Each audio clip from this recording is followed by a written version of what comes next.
de temps de louange. Soyez toutes et tous les bienvenus. On est heureux d'être ensemble dans la présence de Dieu. Voilà, j'aimerais faire avec vous pour les dimanches qui vont suivre. J'aimerais faire avec vous une suite de prédications sur un élément très important. La Bible déclare que nous sommes devenus enfants de Dieu. Et un enfant, il est appelé à grandir, à progresser, à devenir mature. Il va passer de l'état d'enfant à l'état d'adolescent, de l'état d'adolescent à jeune adulte, et pour finir, il va finir adulte. Et bien souvent, nous avons une appellation dans la Bible pour qualifier cet état-là, c'est l'homme de Dieu. Quand je dis l'homme, c'est l'homme ou la femme. Ne vous méprenez pas si je dis uniquement homme de Dieu, c'est homme avec un grand H, et qui, entre guillemets, représente l'humanité. Et j'aimerais vous visiter avec vous quelques éléments essentiels en ce qui concerne l'homme ou la femme de Dieu. Durant ces dernières années, je n'ai pas eu forcément l'occasion d'aborder ces points avec vous, et je pense que c'est important de le faire pour que nous puissions être ce que Dieu veut que nous soyons. Et nous allons parler d'un thème ce matin qui est important, je dirais même qu'il est inévitable, c'est l'intégrité. L'homme de Dieu se doit d'être intègre. La femme de Dieu se doit d'être intègre. Proverbe chapitre 20, verset 7 nous dit ceci: le juste vit de façon intègre. Quel bonheur pour ses enfants après lui. Quel bonheur pour sa progéniture d'avoir un tel modèle, d'avoir un tel témoignage. Parce que finalement, ce qu'il va semer va à un moment donné porter du fruit. Donc le premier sujet que j'aimerais aborder avec vous sur l'homme de Dieu, la femme de Dieu, c'est l'intégrité. Parce que l'intégrité, c'est quelque chose d'important. Et je dirais même de très important. Dans le livre de Job, Dieu va qualifier Job de la manière suivante. As-tu remarqué mon serviteur Job? Il n'y a personne comme lui sur la terre. Vous imaginez quel privilège d'être appelé comme ça de la part de Dieu. C'est un homme intègre et droit. Craignant Dieu. Alléluia. Craignant Dieu et se détournant du mal. Et là, finalement, nous avons un élément supplémentaire. Il est intègre et il est droit. Finalement, les deux sont complémentaires. Lorsque l'Éternel va apparaître à Abraham dans Genèse chapitre 17, verset 1, il va dire ceci: je suis le Dieu Tout-Puissant. Marche devant ma face et sois intègre. Donc finalement, c'est le désir, c'est la volonté de Dieu. Il reconnaît ceux qui sont intègres et ceux peut-être qui n'y sont pas encore parvenus, il les encourage. Je veux que tu sois un homme, une femme de Dieu intègre. Et il y a tellement d'éléments, de passages dans la Bible qui nous en parlent. Le psaume chapitre 119, verset 1 dit ceci. Ce si grand psaume, il commence comme ça. Heureux les hommes qui ont une conduite intègre et suivent dans leur vie la loi de l'Éternel. Alléluia. Non seulement être intègre, mais être aussi attaché à la parole de Dieu. On peut être intègre dans ce monde sans forcément être attaché à la parole de Dieu. Mais Dieu veut que l'on soit intègre devant lui. Nous retrouvons finalement une citation similaire dans le discours que Jésus va faire, le fameux discours sur la montagne. Il va dire « Heureux ceux qui ont le cœur pur, car ils verront Dieu. » Alléluia. Donc s'il y a bien un élément qui doit définir l'homme de Dieu, la femme de Dieu, c'est son intégrité. Le terme hébreu, traduit par intégrité dans l'Ancien Testament, se définit de la manière suivante. État de complétude, de perfection, de sincérité et de rigueur. Donc finalement, il y a une notion de discipline. Je dois être intègre et je dois m'appliquer à être intègre. Dans le Nouveau Testament, nous avons cette définition: honnêteté et adhésion à un modèle de bonne œuvre, de bonnes œuvres. Adhésion, c'est-à-dire je m'engage dans quelque chose. Donc une personne qui est intègre, c'est une personne qui est droite, c'est une personne qui est honnête, c'est une personne qui ne va pas subir d'altération de ce qui va l'entourer. Autrement dit, c'est une personne qui ne va pas se laisser influencer sur son mode de raisonnement, sur son mode de fonctionnement. Il prend une décision et il va jusqu'au bout.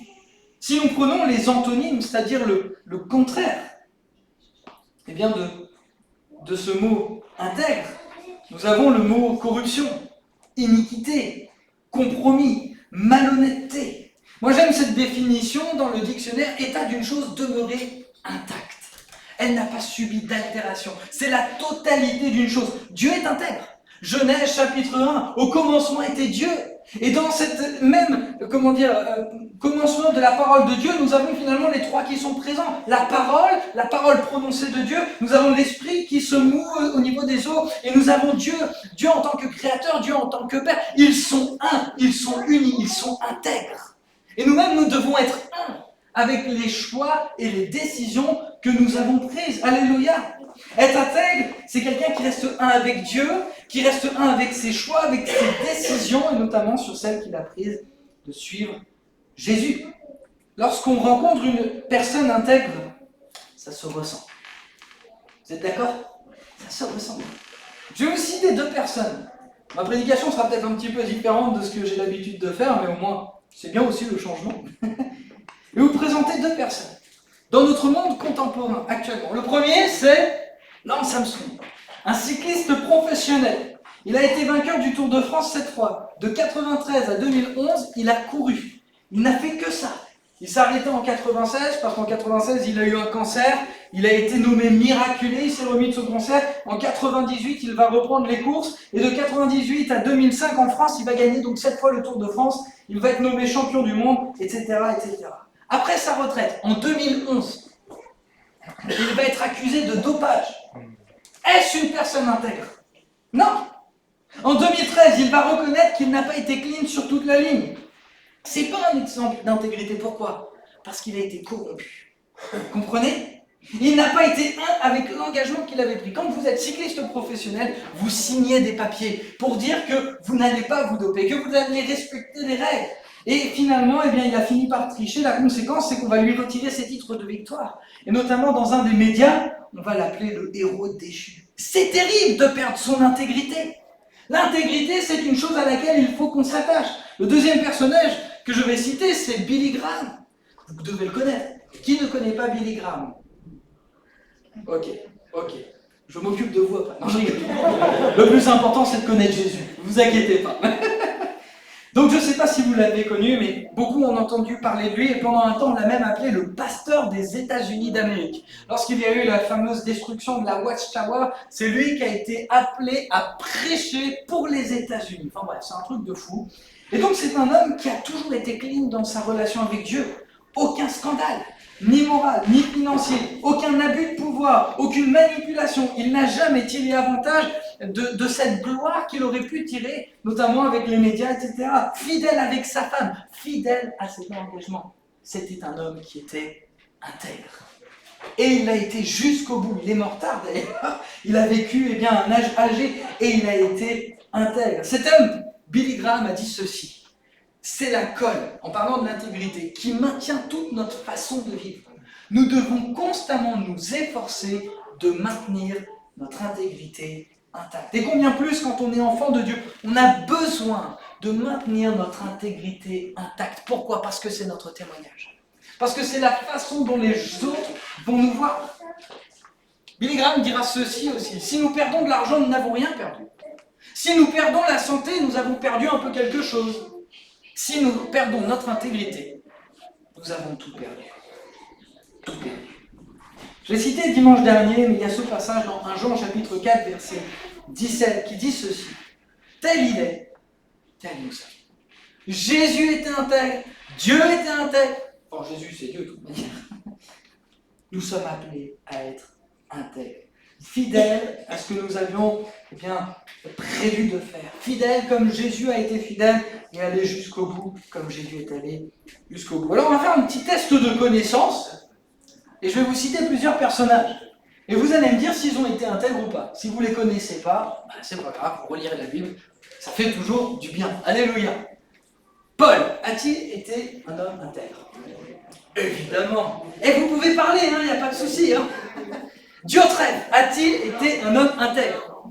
Eh non, pas du tout. Pas du tout. Souvenez-vous, Jean, dans sa 3e lettre, il va dire, mais il y a un homme, il s'appelle Diotrephe, et il détourne tous les courriers que j'envoie. Il ne veut pas me recevoir. Et pourtant, il se dit enfant de Dieu. Il a perdu son intégrité. Timothée, évidemment, évidemment. Démas m'a abandonné pour l'amour du monde présent. Non, c'est pas un exemple d'intégrité. Jean, le disciple que Jésus aimait, évidemment. Judas. Bon. Moïse, quel exemple. Alexandre le forgeron. Non plus. Jésus. Alors là, si on n'est pas d'accord, là par contre, c'est rendez-vous. Gaius, évidemment. Parce qu'en fait, dans la fameuse lettre de 3 Jean, eh bien, c'est à Gaius que Jean va s'adresser et il va dire qu'il va reprendre Diotrephe quand il reviendra et il va envoyer ça. Donc, en fonction de la vie de ces personnages et de ce que nous savons d'eux, nous sommes capables de dire s'ils sont intègres ou non. Nous sommes capables de les reconnaître. C.S. Lewis, celui qui a écrit des livres, qui était théologien, il a écrit Le Monde de Narnia, il a écrit Les Tactiques du Diable, il va s'exprimer sur l'intégrité, il va dire ceci. L'intégrité, c'est faire ce qui est juste quand personne ne nous voit. Et oui, l'intégrité, c'est faire ce qui est juste quand personne ne nous voit. Cette réflexion, elle est intéressante parce qu'elle nous amène à réaliser qu'en réalité, notre attitude, elle n'est pas là pour plaire uniquement à ceux qui nous entourent, mais avant tout à Dieu. Parce qu'en fait, c'est lui qui voit véritablement nos cœurs et ce qui va aussi motiver nos raisonnements, nos pensées. On connaît tous ce passage. Jésus va dire, en parlant des pharisiens qui sont en train de jeûner, que tout le monde le voit et se met mal, il va dire quoi? Il va dire, ils ont déjà leur récompense. Mais toi, quand tu jeûnes, entre dans ta chambre, lave-toi, parfume-toi, que personne ne le sache. Et ce qui est extraordinaire, et pourtant Jésus, entre guillemets, n'est pas obligé de le faire, il va dire, vous aurez votre récompense. Ça sera la récompense qui sera dans les cieux. Alléluia. Le Seigneur, il voit nos cœurs. Et en fait, notre relation avec Dieu, et notamment l'intégrité, c'est une question de cœur. Alléluia. On savait que Jésus, il avait cette intimité avec le Père, dans le secret. Et ce qu'il nous appelle, et c'est certainement, voilà, et ce qu'il nous appelle à faire, plus on est dans le secret, plus on est dans l'intimité, et plus Dieu transforme nos cœurs à son image, et il nous amène à devenir intègres. Dwight David Eisenhower a dit ceci, la qualité première d'un véritable leader est sans conteste l'intégrité. Sans elle, aucun succès durable n'est possible, ni dans une équipe de travail, ni sur le terrain de sport, ni dans un corps d'armée, ni dans un bureau. C'est intéressant de définir ce qu'est l'intégrité. Parce qu'en réalité, de l'intégrité dépend beaucoup de choses. Ici, là, nous parlons de leaders. On pourrait faire de la politique, c'est pas mon but. On pourrait parler de ceux qui sont en responsabilité. On pourrait parler ici, il y a des personnes qui ont des responsabilités. L'intégrité, c'est la clé. On reconnaîtra une personne à sa qualité d'intégrité. Alors, on va continuer, entre guillemets, à définir l'intégrité, et je pense que c'est important de le faire. L'intégrité, excusez-moi, je me suis trompé. Où est-ce que j'en suis? Ok, bon, je le ferai après. L'intégrité, c'est la cohérence entre nos paroles et nos actes. Jésus va résumer cela d'une manière tout à fait simple et pertinente. Il va dire que ton oui soit oui, que ton non soit non. Autrement dit, tu as donné ta parole, et bien va jusqu'au bout. Tu seras un homme intègre. Tu t'es appelé enfant de Dieu, tu te fais appeler enfant de Dieu, va jusqu'au bout. Sois intègre. Tu as pris un engagement, tu as pris une résolution, sois intègre. Comprenez bien, ça ne veut pas dire que on ne se remettra jamais en question. Parce qu'il faut se remettre en question. Et il y a des fois, il y a des choix qu'on va faire et on peut se tromper. On est d'accord avec ça.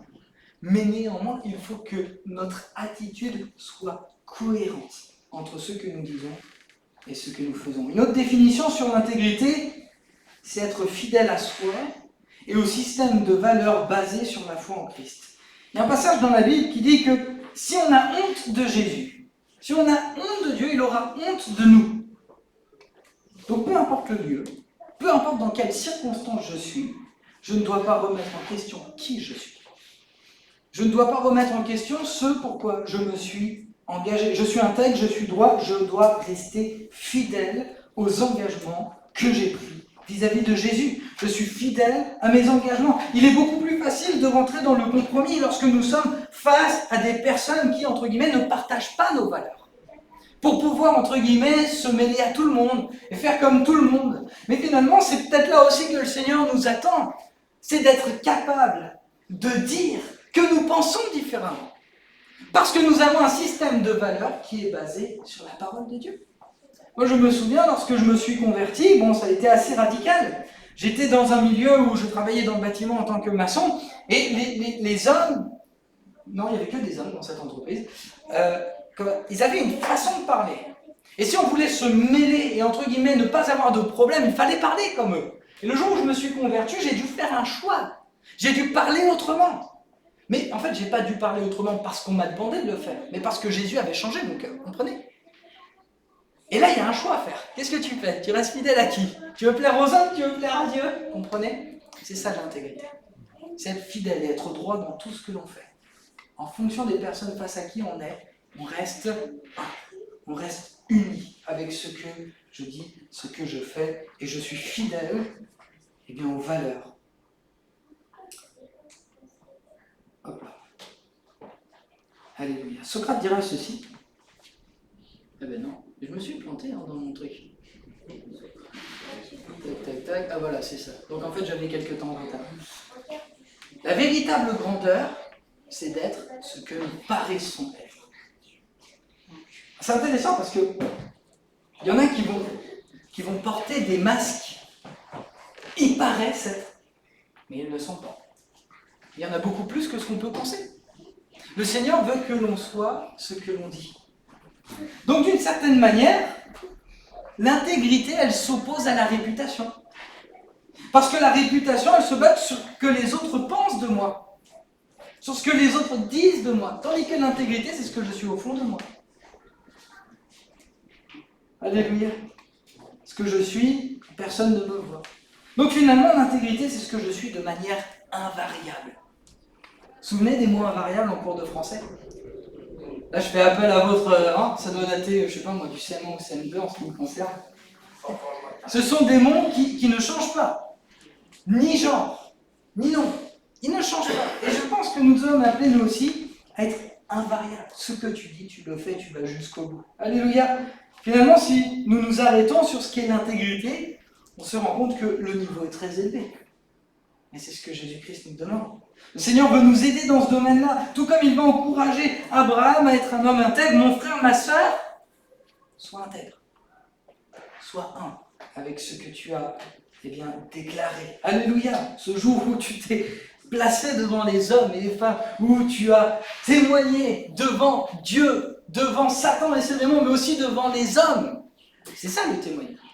Où tu as déclaré que tu voulais suivre Christ. Sois intègre et va jusqu'au bout. Alléluia. Et pour cela, il nous a donné son esprit pour que nous puissions être ces hommes, ces femmes. Et ce qui est intéressant, c'est que l'Esprit de Dieu ne fera pas tout. Ça dépend de nos décisions et de nos choix. Et ça, il ne le fera jamais pour nous. Maintenant, l'intégrité, c'est intéressant parce qu'elle a plein d'effets positifs. Les conséquences de l'intégrité, ça paraît logique. Mais l'intégrité, elle suscite la confiance. Si vous êtes un homme ou une femme intègre, un homme ou une femme droite ou droit, les gens naturellement vont vous faire confiance. Les gens viendront peut-être même vous demander quelque chose, vous demander conseil. Pourquoi? Parce que vous reflétez quelque chose qui est précieux à leurs yeux. Ils vont peut-être pas être capables de le définir, quoique c'est possible. Et c'est ce qu'on voit avec Jésus dans son comportement. Bien sûr, il y avait l'amour qu'il dégageait, mais quand on lit Jésus, il est d'une intégrité sans faille. Il est fidèle. Je ne fais que ce que le Père me montre. Je fais, j'obéis. Ça, l'intégrité. Deuxième élément qui est intéressant, c'est que l'intégrité, elle possède la faculté d'influencer, parfois même de provoquer l'admiration. Je ne sais pas si vous avez rencontré des gens qui étaient vraiment intègres et qui vous ont marqué. Mais si je suis une personne intègre, les gens vont avoir confiance en moi, mais ils vont vouloir aussi parfois me ressembler. Extraordinaire ça. Moi quand je vois Jésus, j'ai envie de lui ressembler. Je veux être comme il a été. D'ailleurs, je pense que ça devrait être notre cas à tous. Mais pourquoi? En fait, il possède cette faculté d'influencer. Plus je suis en contact, plus je lui ressemble. Pourquoi? Parce qu'il m'influence, mais dans le bon sens. Alléluia. Et moi-même, je veux être intègre pour avoir un impact autour de ceux auprès de ceux qui sont autour de moi. Et l'intégrité peut y jouer. Un autre élément que j'ai noté sur les conséquences de l'intégrité, alors celle-ci, elle va peut-être un peu plus s'adresser, entre guillemets, à des responsables, mais elle facilite l'exigence de standards élevés. Si je reprends l'exemple de Jésus, Jésus a été un homme droit. Si l'on prend l'exemple même de sa vie, il est écrit qu'il n'a pas péché. Et pourtant, il a été tenté en toutes choses. Il est resté intègre. Et à plusieurs reprises, il va dire ceci: soyez donc parfaits comme votre Père céleste est parfait. Le niveau d'exigence, il est élevé. Mais pourquoi? Parce que lui, il l'a été, et parce qu'en même temps, il nous donne les capacités pour le faire. Et ça, je pense que c'est intéressant. Alors là, c'est peut-être plus, entre guillemets, dans du leadership. Mais pour tous ceux qui ont des responsabilités au niveau, d'entreprise, mais même au niveau parental, vous avez par exemple une influence que vous allez dégager auprès de vos enfants, l'intégrité, elle va aussi permettre à vos enfants d'avoir un niveau d'exigence plus élevé. Et aux personnes qui sont avec vous, l'intégrité. En fait, l'intégrité, c'est quelque chose d'extraordinaire. Elle va produire différents fruits. Et finalement, tout ce que nous voyons par rapport à l'intégrité, donc c'est ce que Dieu attend de nous, mais j'ai envie de vous dire, même l'intégrité, au-delà de ce que Dieu attend de nous, elle facilite nos relations les uns avec les autres. Eh oui. Donc l'intégrité, elle va produire plusieurs choses.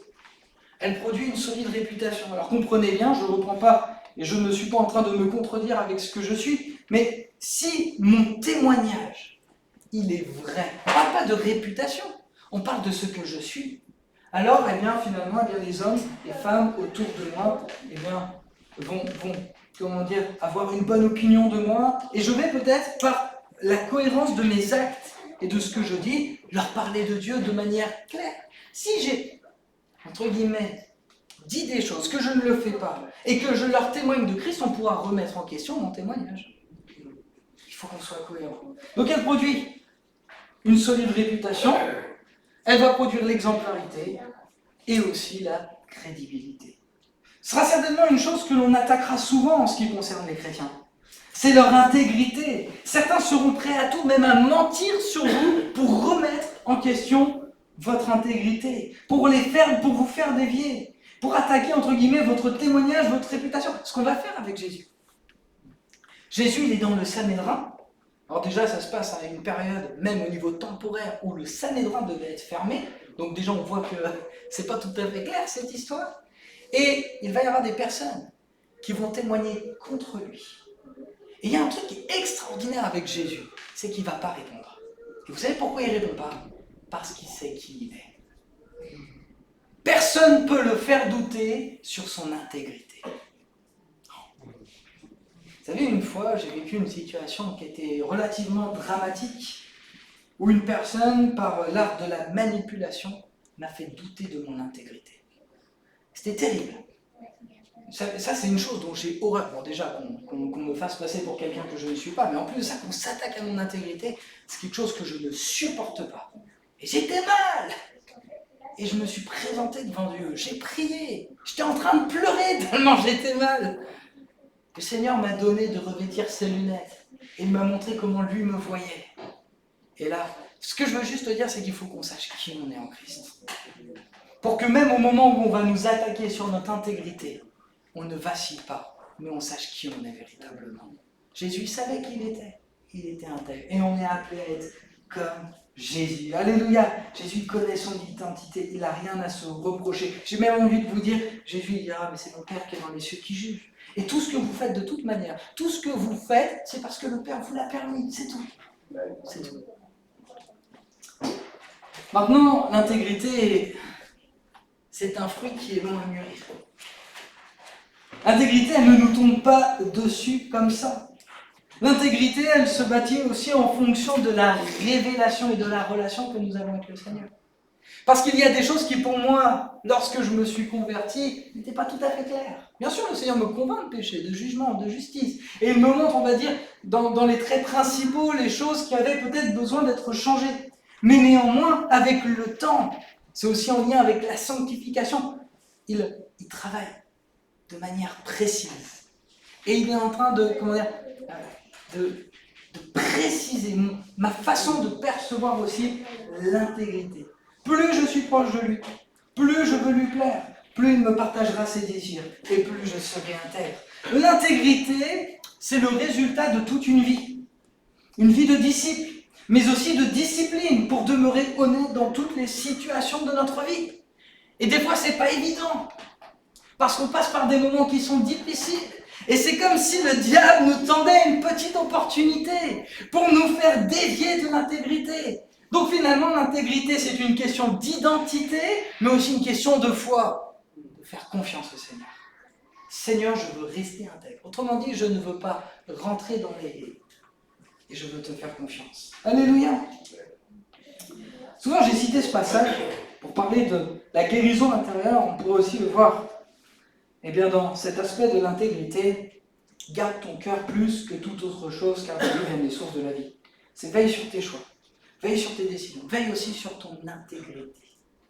Alléluia. J'irai même encore plus loin. Alors, j'aborde plusieurs éléments en ce qui concerne l'intégrité, mais parfois, vous savez, quand on a des choix et des directions à prendre, on attend des directions divines. Et parfois, ce sera ni un songe, ni une prophétie, ni même la Bible.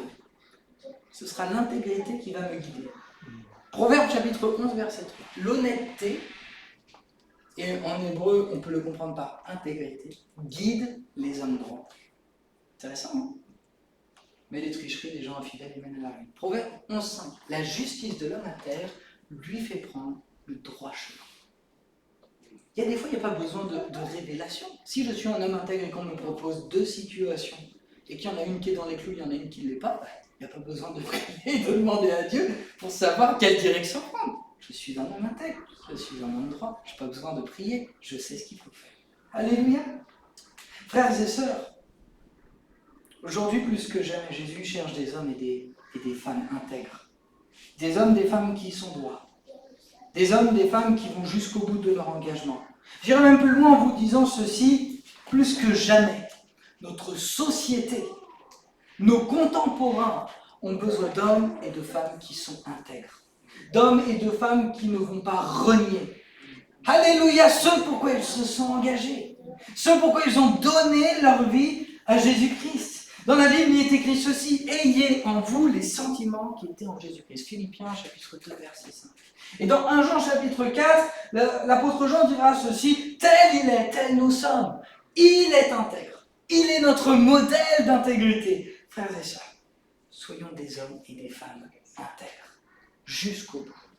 Et c'est pas évident, mais le Seigneur est avec nous. Et peut-être au moment où je vais, le Saint-Esprit sera là. Alléluia. Et c'est à moi de faire les bons choix. Alléluia. On va fermer nos yeux, on va courber nos fronts, on va juste se remettre entre les mains de notre Seigneur, notre Dieu, notre Père. C'est ce que tu as déclaré à Abraham. Tu lui as dit, sois intègre. Seigneur Jésus, nous voulons être intègres. Peut-être que nous ne l'avons pas toujours été. Peut-être que pour certains, même ce matin, ça peut être un temps de repentance. Et de demander pardon parce que vous réalisez qu'il y a des choses dans votre vie qui n'ont pas forcément été droites. Nous ne sommes pas là pour juger ni pour accuser. Jésus, il a dit qu'il est venu non pour juger le monde, mais pour le sauver. Et peut-être que maintenant, c'est le moment de prendre une bonne décision. Peut-être que maintenant, c'est le moment de choisir la voie de l'intégrité. Seigneur, merci pour ta présence. Merci pour ta fidélité, merci parce que tu nous encourages. Oui, c'est vrai que le niveau, le standard, entre guillemets, paraît élevé, mais nous croyons qu'avec toi, il n'y a rien d'impossible. Tu dis dans ta parole, Seigneur, que tu changes nos cœurs de pierre, ces cœurs qui sont durs en cœurs de chair. Tu leur donnes de vivre, tu leur donnes de battre. Et Seigneur Jésus, je crois encore aujourd'hui que tu es capable de changer nos cœurs. Tu es capable, Seigneur Jésus, de changer notre vision des choses. Donne-nous, Seigneur Jésus, d'être des hommes et des femmes intègres. Alléluia. Pour que, au-delà de cela, tu puisses être fier de nous, Seigneur. Et qu'autour de nous, eh bien, nous puissions peut-être susciter un intérêt nouveau, susciter peut-être la confiance, l'exemplarité, et au-delà de ça, la possibilité de leur parler que nous prenons nous-mêmes exemple sur Jésus-Christ. Que ton nom soit loué, Seigneur. Amen.